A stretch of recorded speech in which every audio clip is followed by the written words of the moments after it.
Natalia nos ha dado una versión teórica de lo que significa la corrupción en América Latina, pero volviendo a Argentina ahora uno piensa que en este momento hay cerca de 60 empresarios, procesados, empresarios, más de 80 funcionarios en total entre el gobierno nacional, federal y de ciudades, y alrededor de 70 u 80 de los empresarios arrepentidos que en función de la figura pueden declarar en contra de eso. Y si uno vive en Argentina o sigue las noticias, ve todos los días acciones judiciales, acciones de embargos, acciones de procesamiento, y es una cosa realmente chocante para vivir en un país donde todo eso es lo que tapa los diarios. Paula Oliveto es abogada especializada en la administración financiera del sector público, es de la Universidad de Buenos Aires, y en fiscalización, auditoría y control de la gestión de los fondos públicos de la Universidad de Salamanca. Es diputada nacional desde el 2017 y anteriormente fue legisladora de la Ciudad Autónoma de Buenos Aires y auditora general de la Ciudad de Buenos Aires. Es directora académica de la Escuela de Gobierno del Instituto Hannah Arendt que dirige Elisa Carrió. Ha sido coordinadora general de trabajo de investigación del Centro para la Transparencia de la Gestión Pública y Privada, Lisandro de la Torre, del 2004 al 2007. Desde el año 2000 es consultora senior de los equipos de investigación de la Universidad de Buenos Aires y actualmente es coordinadora académica de la Maestría de Derecho Administrativo y Administración Pública y dirige el seminario Ética, Transparencia y Lucha contra la Corrupción. Ha publicado, entre otros, debates sobre el modelo de control público argentino, reflexiones sobre el control integral e integrado en la Constitución de la Ciudad Autónoma de Buenos Aires, narcotráfico y crimen organizado, vinculaciones gubernamentales y políticas comerciales, y Cristóbal López, Historia, Relaciones y Complicidades en el Mundo del Juego. Actualmente es presidente de la coalición cívica ARI Ciudad de Buenos Aires. Pero déjeme agregar que Paula Oliveto ha sido desde el año 2005-2006 una permanente denunciante de los hechos de corrupción, aun cuando el kirchnerismo estaba en el poder. La mayoría de las causas que hoy se originan en el Poder Judicial fueron iniciadas por Paula Oliveto y su gente. Paula.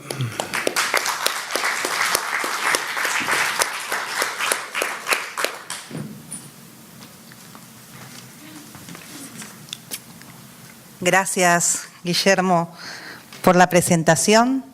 Y soy diputada oficialista. Respondo al gobierno de Cambiemos y creo que estamos cambiando. No es fácil, la verdad, combatir lo que combatimos durante muchos años, cuando la sociedad no quería ver, cuando muchos periodistas ideologizados no querían informar, cuando la clase política te dejaba de lado porque era muy cómodo seguir el relato que nos proponía el kirchnerismo. Creo que el mayor desafío como sociedad es pensar cómo puede ser que en una Argentina tan culturalmente desarrollada, en una Argentina que generó líderes como Lisandro de la Torre, como Hipólito Yrigoyen, como Perón, a pesar de que yo no he sido peronista nunca, pero Kirchner haya podido hacer lo que hizo. Primero, doblegar las instituciones de una república y ponerlas al servicio de una banda. Después, generar una sucesión monárquica donde la idea era la alternancia en el poder. Primero gobernaba él, después su esposa, y si seguían los años nos iban a gobernar sus hijos y sus nietos. Creo que el mayor cambio cultural que estamos viviendo los argentinos en este momento es trabajar para que ese modelo autoritario y absolutamente prebendario no vuelva. Porque se nos juega la vida, se nos juega la libertad y se nos juega el futuro. Y esto es así. Cuando nosotros con la doctora Elisa Carrió empezamos a denunciar el kirchnerismo, era en diciembre del 2003. Por un lado estaba el relato, ese grupo de jóvenes que habían luchado contra la dictadura, como decía Kirchner, que quería darle prosperidad a una Argentina que venía de la crisis del 2001. que quería reconocer los derechos humanos de todos y hacía actos simbólicos como bajar la foto de Videla de la Escuela de Mecánica de la Armada o convocar a juristas importantes para la Corte Suprema. Y por el otro, en los sótanos de una Argentina que no quería ver, se estaban dando la estructura jurídica, política y también sociológica para provocar el saqueo más grande de los últimos años. Dicen los que estiman los números de la corrupción, y es muy difícil, lo hablábamos con mis compañeros, establecer cuánto nos robaron, porque el dinero negro no se cuenta, que el latrocinio es superior a 55.000 millones de dólares. Y la gente piensa que la corrupción es algo que no los afecta, pero después la historia te pega cachetadas. Cuando vos no te haces cargo de quienes te gobiernan y la decisión que tomaste porque no te comprometiste, porque no te jugaste, la historia te pega cachetadas. Y vimos muchos compatriotas morir producto de esta corrupción. El narcotráfico ha penetrado en nuestros barrios como nunca. Chicos de las clases medias, de las clases bajas y de las clases altas están en la estructura del narco y muchos han perdido la vida por eso. La obra pública que no se hizo y se pagó 2 y 3 veces más han sido el factor por lo cual muchas familias han perdido sus vidas en rutas que se pagaron varias veces.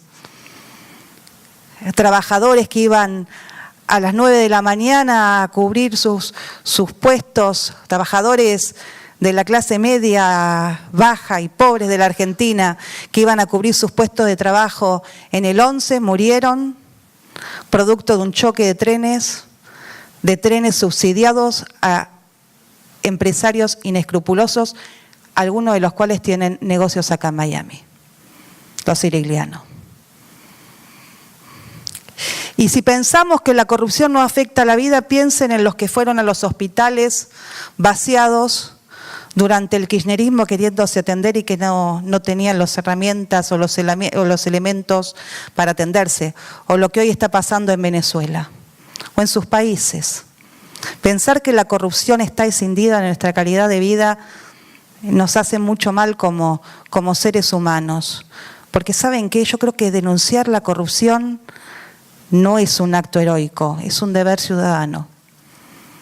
Y sabemos que cuando tenemos que ejercer ese deber, muchas veces tiene consecuencias. Cuando firmé como abogada la denuncia de asociación ilícita, yo que era una académica bastante reconocida, pasé a ser una paria. La universidad entendió que yo estaba politizada y que no era el momento de hablar mal del presidente o de la presidente. Y te empezaban a señalar. Ahora, yo no dejé de hacerlo. Mi líder política, Elisa Carrió, no dejó de hacerlo. ¿Saben por qué? Porque nadie nos va a quitar a nosotros ese sentimiento de verlos hoy derechitos y con casco yendo a la penitenciaría. Y nosotros nos sentimos parte de esa historia. Así que yo no cambio nada de todo lo que vivimos esos años por volver a la facultad y que me reconozcan aunque volví. Y es verdad que, como dijo Carlos, que la corrupción es parte de la condición humana, lo dice Hannah Arendt. Ahora, evidentemente nuestros países tenían las condiciones jurídicas y políticas para que una banda de ladrones nos penetraran y nos saquearan como lo hicieron. Y eso es lo que hay que recomponer. Se está haciendo en la Argentina. Yo no tengo una visión pesimista. Se está haciendo muy de a poco. Ahora, si ustedes creen que un régimen autoritario que está perdiendo su poder se van a ir con más de 100 diputados hoy en sus bancas sin hacer daño, es no entender los procesos históricos que existen y que existieron siempre. Actualmente, cuando la presidenta Kirchner tiene 7 procesos, y ya entraron los tribunales a dar cuenta de dónde tienen depositados los bienes los kirchneristas en el exterior. Se están rastreando algo así como, ya están identificados algo así como $1.000 millones. Y la posibilidad de la recuperación de esos activos para el pueblo. Ellos imposibilitan la ley que permitiría recuperar lo robado.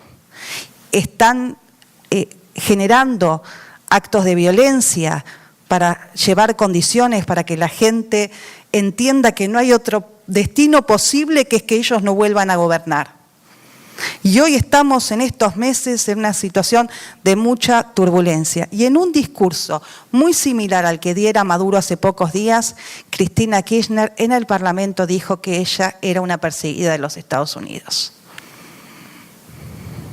Están preparando las condiciones jurídicas para que si ganan nuevamente, cosa que no va a pasar, generar una amnistía que deje libre a todos los ladrones. Así que yo les digo, nosotros no tenemos que parar. Tenemos que salir, tenemos que informar, tenemos que seguir denunciando. Y lo digo con autoridad moral, porque siendo diputada del presidente Macri, siendo diputada oficialista, me siento diputada del pueblo y junto con mi grupo político hemos denunciado a funcionarios de nuestro propio gobierno. Y eso no puso en jaque a la alianza de gobierno y creo que ha fortalecido nuestro espacio político. No somos todos iguales.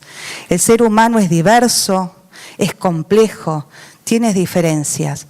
Ahora, cuando lo que se está jugando es la república, las diferencias se saldan en una mesa y ese es el ejercicio que tenemos que hacer.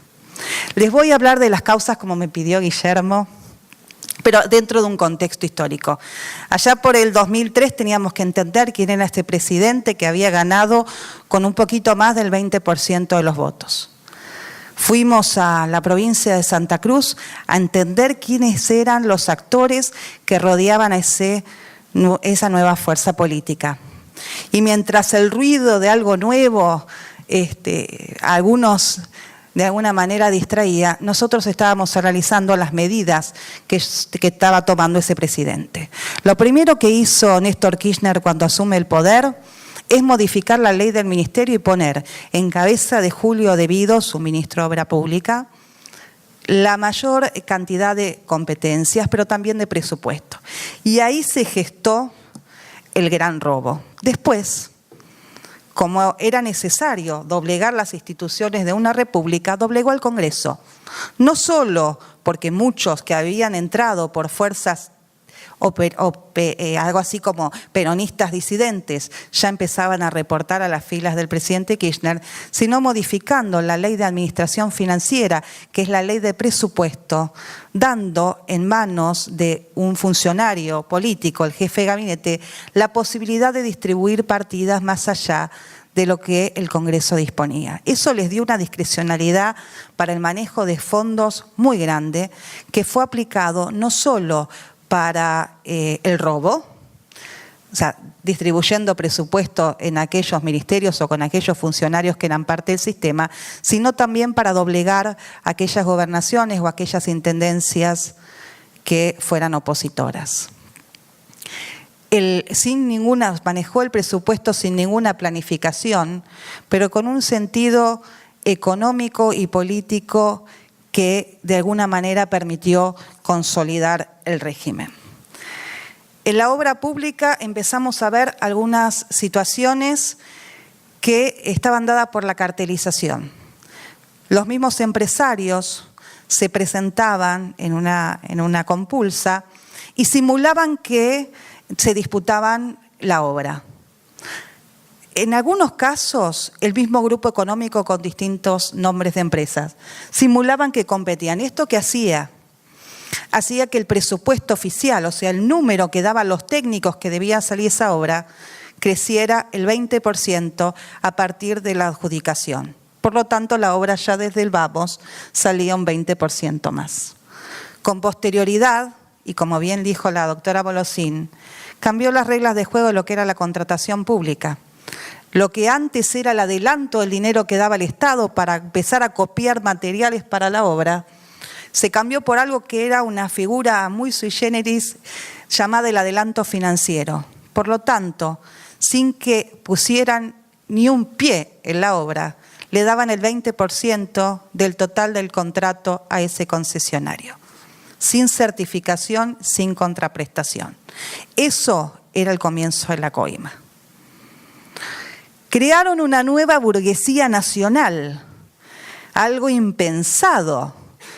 Un gerente de banco pasó a ser multimillonario, 10.000 millones de dólares de patrimonio. Y compraban empresas, apretando a empresarios históricos para quedarse con sus compañías y a partir de ahí seguir incrementando su poder. Un señor que repartía basura en una provincia del sur, porque él era muy del sur, muy patagónico, terminaba teniendo, que tenía casinos, tuvo casinos acá, terminaba teniendo pozos petroleros, áreas energéticas,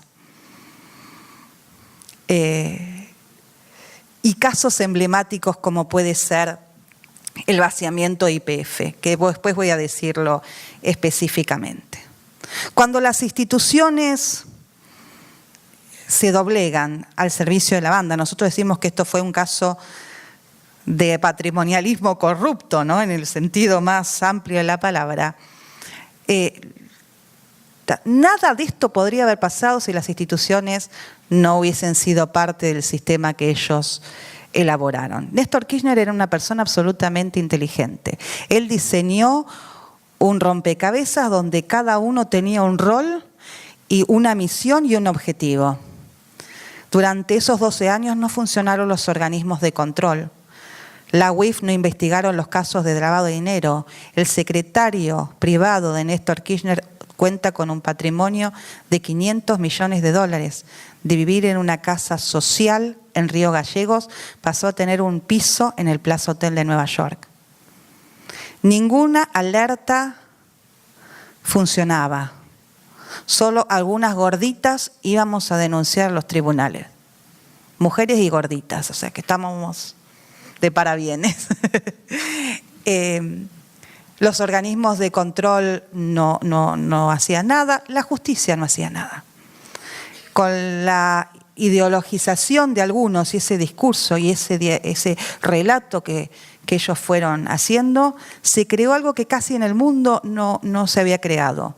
Una asociación de jueces y magistrados que confesaban abiertamente que eran parte del régimen. Se llamaba justicia legítima. Entonces, de antemano sabíamos que si un expediente o una denuncia caía en justicia legítima, automáticamente se le garantizaba la impunidad al régimen.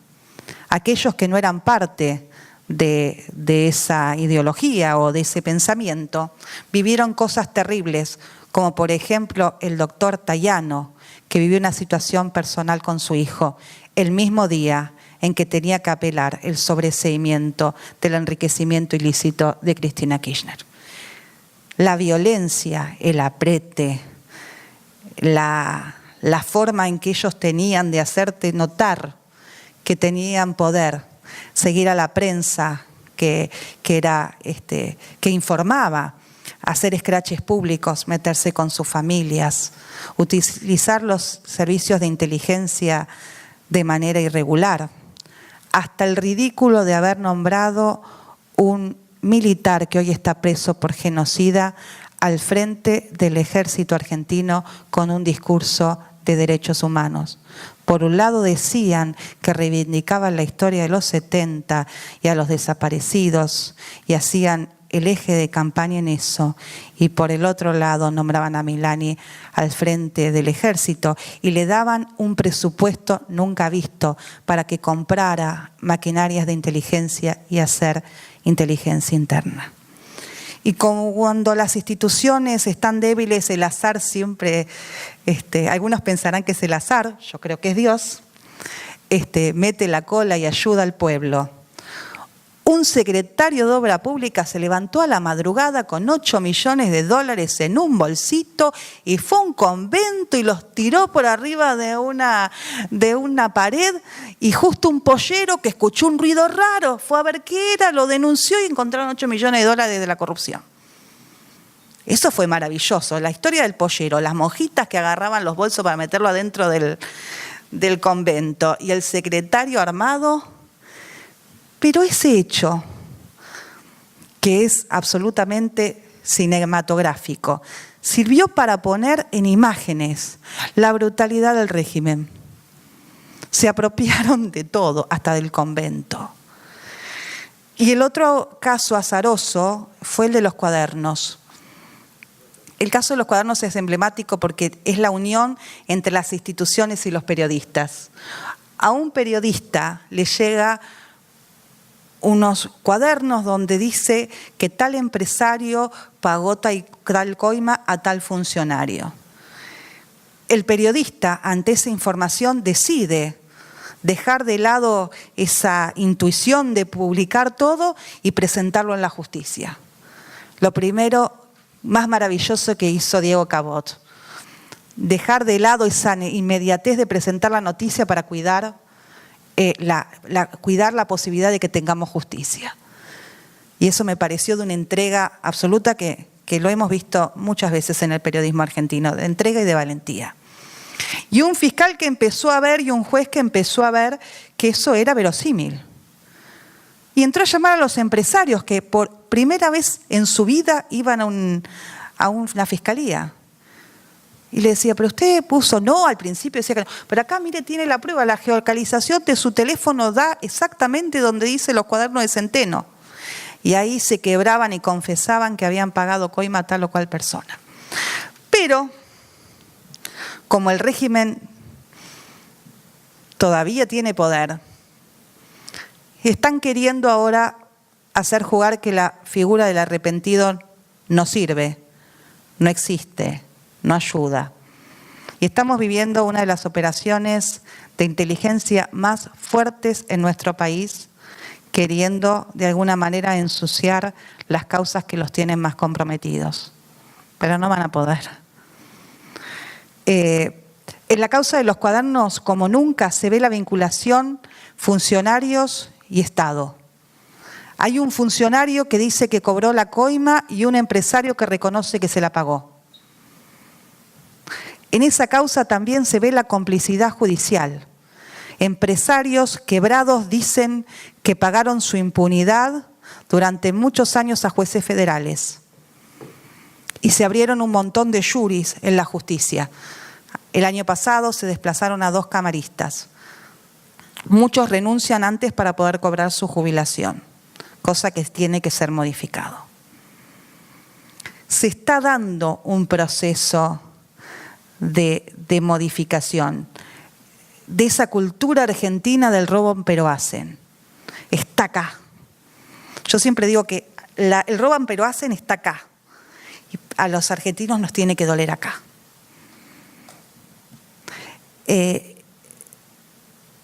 Cuando Kirchner se da cuenta que él lo que quiere no es solo enriquecerse, sino tener poder real. En el 2005 va para tomar los recursos estratégicos del país y sus negocios giraron por el tema de la energía. No solo empezó a adjudicarle a empresarios amigos áreas energéticas o pozos petroleros, sino que comienza el empoderamiento de YPF. YPF, que era una empresa insignia argentina creada por Hipólito Yrigoyen, sufrió un proceso de vaciamiento a lo largo de los años. Hasta el 2005 vendió casi todos sus activos. Durante muchos años no exploraron y hasta se les permitió retirar y girar a sus casas matrices el 98% de sus utilidades. Por lo tanto, la exploración y la inversión en la empresa eran absolutamente marginales. Durante el año 2003-2008, YPF produjo el 50% menos que se produjo entre el 93 y el 98, cuando el consumo era mucho mayor. Porque ¿cuál era el negocio? El negocio era la importación de petróleo, la importación de gas licuado, a través de un sistema que también le generó grandes ganancias a Cristina y a su banda.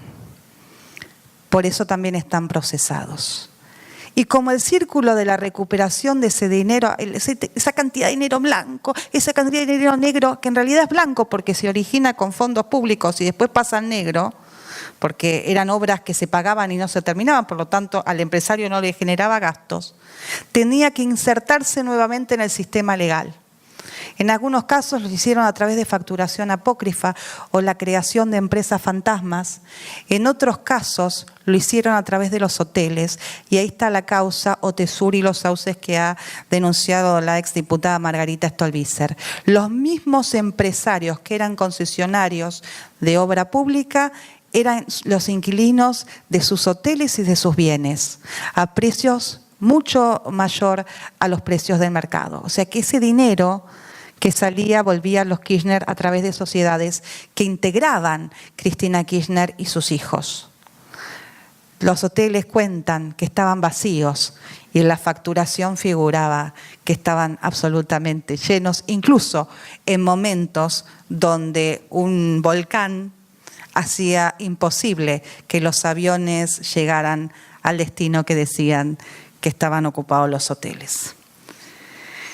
Miren, yo no creo en la evolución de mi pensamiento, yo no creo no pienso mucho en el mundo en términos de izquierdas o derechas.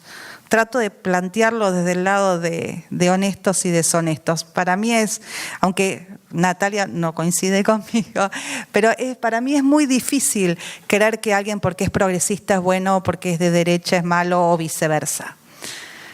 Creo que si nosotros como sociedad hacemos esa evolución, ese desarrollo mental y no realizar preconceptos, podemos evolucionar hacia algo mucho más positivo. Hay un libro que se llama Anatomía de un instante que cuenta el golpe de Estado en España. Acá hay un periodista español. Y bueno, yo vengo de España, mi familia es española, estudié en España. Y a mí me pareció muy interesante lo que cuenta ese libro. No sé si es verdad porque no soy española, pero así lo percibí yo, que cuando entra al Congreso, quien estaba a cargo del golpe de Estado, hay 3 personas que se mantuvieron en sus bancas, más allá de sus ideologías. Uno era Santiago Carrillo, un comunista, otro era un general que había estado con Franco, y otro era el presidente Suárez Chapó, que defendió la República y la democracia.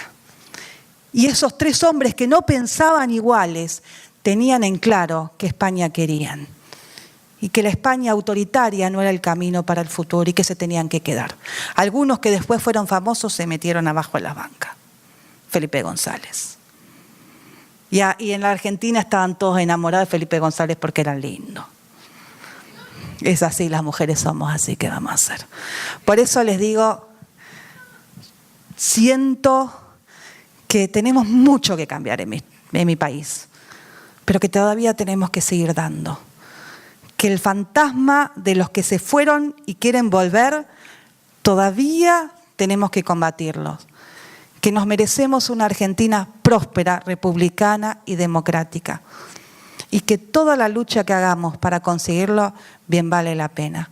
Muchas gracias.